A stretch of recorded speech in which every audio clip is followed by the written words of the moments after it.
Doncs diuen que vet aquí una vegada hi havia dos vellets, que vivien ni més ni menys que en una caravana. Diuen que aquests dos vellets amb aquesta caravana havien viatjat món, però van decidir un dia quedar-se a viure als afores d'un poble. I estaven molt contents perquè estaven molt feliços a aquell poble. I com que ja aquella caravana no s'havia de moure, el cavall que tenien, que estirava aquesta caravana, doncs el tenien per allà pasturant. Però un dia els vellets estaven allà sopant i no tenien res més que una espina d'una sardina. I clar, i es van quedar es van quedar així una mica comparats i van dir, ostres, hauríem de fer alguna cosa, no creus? Sí, estimat, hauríem de fer alguna cosa. Sí, jo crec que el que podíem fer és, demà és mercat, ens podríem, no ho sé, podríem portar el cavall a mercat, aviam si en trobem alguna cosa o el canviem per alguna cosa. Perquè us explico. Abans, al mercat s'hi podia anar de dues maneres. O amb diners, o potser portant alguna cosa per intercanviar. I això és el que van decidir els vellets, que l'endemà al matí el vellet portaria el cavall al mercat i el canviaria per alguna cosa, bé per menjar o per alguns diners o el que fos. El cas és que de bon dematí la velleta i el vellet es van fer un petó així com... I es van abraçar i van dir que passis molt bon dia. Sí, el mateix, que passis molt bon dia. I de seguida, doncs, el vellet se'n va anar amb el seu cavall així com tucutuc, tucutuc, tucutuc, tucutuc, tucutuc, tucutuc, tucutuc, tucutuc.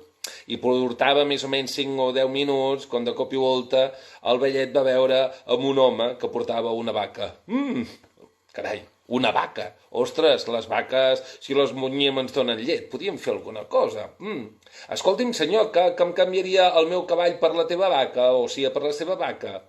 I l'home encantadíssim, el tracte va ser amb un tres i no res. El senyor ja li havia donat la vaca amb el vellet. I el vellet, com que encara era molt aviat i tenia ganes d'estirar les cames, se'n va anar cap al mercat amb la vaca. Purum, pum, purum, purum, purum, pum, purum, pum, pum, purum, purum, purum. El cas és que el vellet s'anava amb la vaca, cap al mercat, a estirar les cames. Però va veure amb una velleta que tenia ni més ni menys que una ovella. I va dir, jo tinc una vaca i la vaca, si jo la munyo, ens pot donar llet. Però si li canvio per l'ovella, les ovelles ens poden donar llana i amb la llana podem fer un jersei i a més amb la llet també la podem munyir i podem fer formatges, carai, ostres. I se'n va anar cap allà i li va demanar, velleta, velleta, escolta'm, que em canviaries aquesta vaca que jo tinc per la teva ovelleta? I la velleta va dir, tant, encantat de la vida. I amb un tres i no res van fer aquest canvi i la dona se'n va anar com un gínjol, ben feliç cap a casa seva. Adéu-siau, encantat de fer tractes amb vostè, senyor. I el senyor tenia ganes de passejar i tot i que hi havia fet canvis que li agradaven bastant, va decidir que continuaria i faria la volta, aviam si es trobava algú per fer-la petar. I el vellet, així amb l'ovella, bé, bé. I portava més o menys 5, 10, 15 minuts en direcció al mercat i el vell sí que anava parlant amb la gent. Hola, què tal, com estàs? Bé, i la seva dona? Molt bé, sí, està a casa. Però mira, avui he anat jo al mercat a estirar les potes. Molt bé. El cas és que anàvem xerrant i s'ho passava molt bé el vellet perquè era molt simpàtic i tothom el coneixia. Fins que al cap d'això, de 5, 10 minuts o potser un quart d'hora, el vellet, que venia amb la seva ovella a darrere, va veure ni més ni menys que amb una baileta amb una oca. I l'oca anava fent aquest soroll així... I clar, i el vellet es va haver d'apartar perquè si no aquella oca quasi el mossega. El cas és que el vellet va pensar, ostres, jo tinc una ovella, però les oques tenen uns ous increïbles i es poden fer unes truites gegants. I a més, amb les plomes de les oques es poden fer uns coixins tan còmodes, inclús uns nòrdics, que en aquella època no existien els nòrdics, però jo segurament que alguna cosa hi es devien haver inventat. El cas és que el vellet se'n va anar cap allà i li va demanar, escolta'm, noieta, que puc canviar la meva ovella per la teva oca? I la noieta, només d'escoltar això, li va dir encantat de la vida, perquè aquella oca només feia que mossegar-la i empipar-la. Per tant, tenia una ovella. La nena va marxar ben encantada. Ostres, moltes gràcies, senyor, fins la propera. Perquè no sé si vosaltres ho sabeu o no, Però abans de pagès la gent no tenia gossos. Bé, també podia tenir gossos, però el que tenien eren oques, perquè les oques eren molt guardianes. No sé si mai us ha passat que si us poseu al costat d'una oca, les oques fan així de seguida i tenen unes dents en aquí, val? No sé si les veieu o no, ho sabeu o no, però si poses el dit et mossega. El cas és que el vellet, ben content amb aquesta oca, se'n va anar cap al mercat a estirar les cames i anava parlant amb un, hola, i anava parlant amb l'altre, ei, què tal, com estàs? Fins que va trobar ni més ni menys que un noiet, i tenia allà unes gallines, i va mirar les gallines i va pensar, jo tinc una oca, les gallines una oca, les gallines una oca, i li va preguntar, escolta'm, que em canviaries aquestes gallines que tu tens per la oca que jo porto? Perquè, clar, les gallines fan molts ous, i amb aquests ous nosaltres en podem fer truites, podem fer ous ferrats, o inclús la quiche, que a mi la quiche m'encanta especialment. Si agafes 4 verduretes i et surt una cosa fantàstica.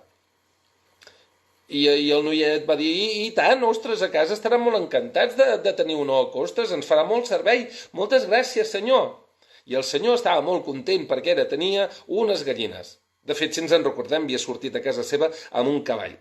El cavall l'havia canviat per una vaca. La vaca l'havia canviat per una ovella. L'ovella l'havia canviat per una oca. I l'oca l'havia canviat per unes gallines. El cas és que estava tan content aquest senyor amb les gallines que volia tornar cap a casa seva. Però és que estava tan a prop del mercat que va dir, ostres, deixa'm anar a fer una volta i potser la faré petar amb un o amb l'altre i això ja m'agrada. Així, bueno, encara és molt aviat.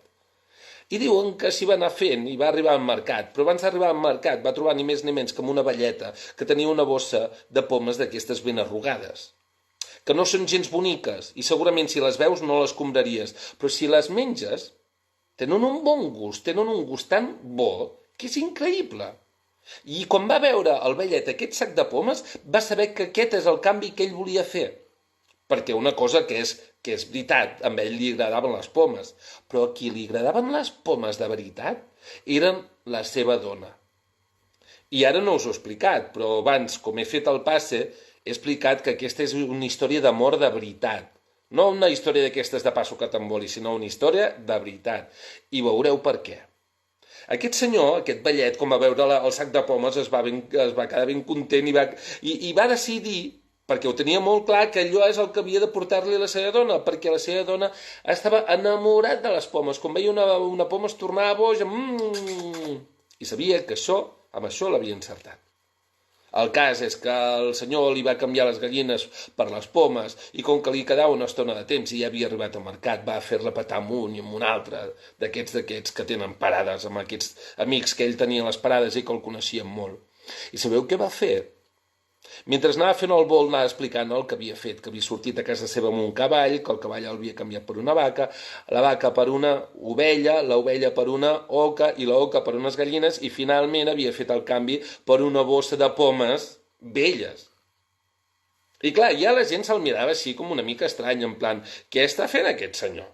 És molt estrany tot això. El que passa, ell va dir, bé, potser el canvi us sona molt estrany a vosaltres, però és que la veritat és que la meva dona, com escolti això, es posarà molt contenta. I un senyor que s'ho estava mirant tot des de fora feia aquesta cara així com... I al cap d'una estona els va dir, escolta'm, aquesta història que dius jo no me la crec. Tu com arribis a casa teva, saps què passarà? Que la teva dona s'enfadarà molt. I ell va dir, per què s'enfadarà molt? Home, perquè has canviat un cavall per un sac de pomes velles i això mig podrides. Home, podrides no, tenen molt bon gust. Bé, el cas és que aquest senyor li va dir, mira, fem una cosa, jo t'acompanyaré cap a casa teva. I si aquesta història que tu dius és veritat, jo et donaré una bossa plena de monedes. I si no és veritat, em quedaré fora i em riuré del que et passa. El vellet va acceptar contentíssim, perquè així estaria acompanyat fins a anar a casa seva. I quan va arribar a casa seva, o sigui, quan van arribar a la caravana del vellet i la velleta que estava als afores del poble, i aquí estem arribant al final de la història, el vellet va voler trucar a casa seva.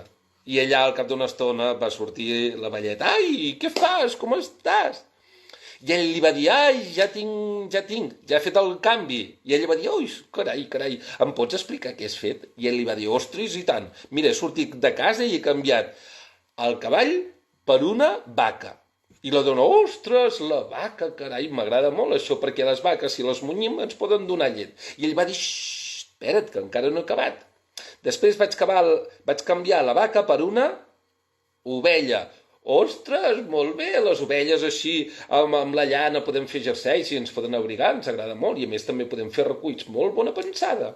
I ell va dir, no, és que la història no s'acaba aquí, encara continua. Vaig canviar l'ovella per una oca.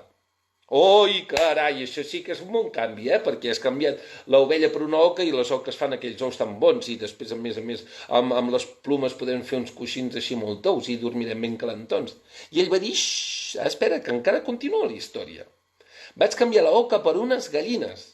I allà, oi, les gallines, com m'agrada tenir gallines pel costat de casa, allò que vagin picotejant i a més ens fan aquells ous. Que dels ous podem fer ous ferrats, en podem fer truites i en podem fer quis, que les quis ens encanten a nosaltres.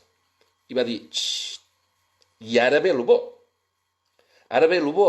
Lo que sí que he trobat, que crec que és el que t'agradarà més, és ni més ni menys que un sac de pomes.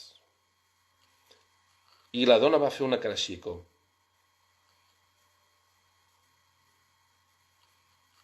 I què creieu que va passar? Es va enfadar, com deia aquell senyor que estava mirant des de fora i feia així? O es va posar molt contenta i li va fer petons així per tota la cara i per tota la calva? Qui cregui que es va posar molt contenta, que faci així. I qui cregui que es va posar enfadada, que faci així. D'acord. I ara ve el final.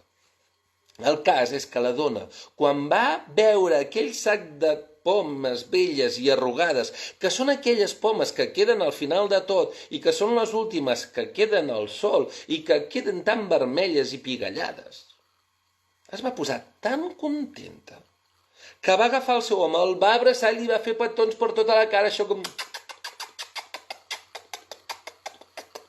I es van abraçar. I diuen que segurament fins avui continuen abraçant-se.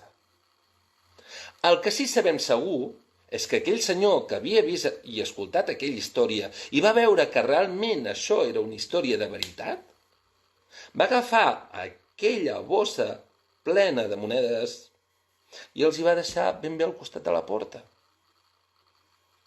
I aquesta història que us he explicat, sabeu què ha passat? Que s'ha acabat. De fet, a la sessió que he explicat abans, una de les noies que estava per allà participant m'ha enviat un final de conte, i jo us el llegeixo, que diu així, diu: aquí teniu el meu gat, que està molt il·lusionat d'haver escoltat aquest conte tan ben explicat, i és la Judit d'Albons. I jo he tornat a fer la sessió perquè ja l'havia gravat i ja l'havíem fet, val? I a més, un cop ja ho tenia tot a punt, se m'ha esborrat. Per tant, si algú veu això, sapigueu que demà... Ah, mira, la Laura.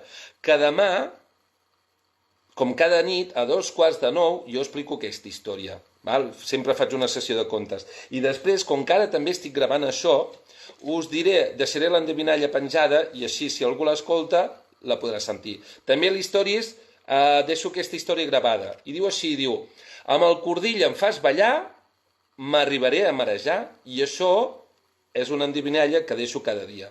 Val? Que la començo al començament, però avui la deixo al final. I diu: amb el cordill em fas ballar, m'arribaré a marejar. Quina endevinalla és això? Quin joc és aquest? I com que ja està gravat i abans ja l'han encertat, us la poso de seguida, que és ni més ni menys que una baldufa. Doncs res, jo ja estic. Aquesta era una gravació del dia, d'abans, que se m'ha esborrat. Veig que aquí hi ha gent coneguda, per tant, m'acomiado. Deixo aquesta història penjada a les stories i demà més i cada dia a 8:45 contes. Vale? Vinga, adeu-siau.